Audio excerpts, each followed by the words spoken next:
என்னை விட எத்தனை பேர் தகுதியாக இருந்தும் என்ன மட்டும் கிருபை என்று உயர்த்தி வைத்ததே.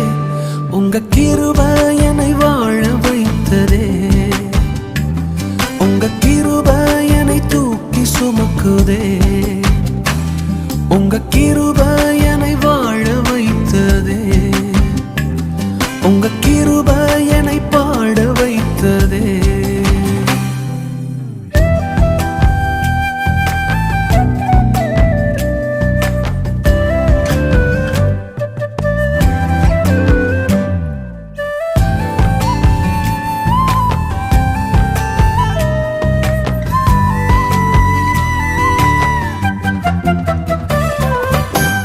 பயனற்ற நிலத்தை போல மறக்கப்பட்டவன் நான், அறுவடை காணாமல் தனிந்து போன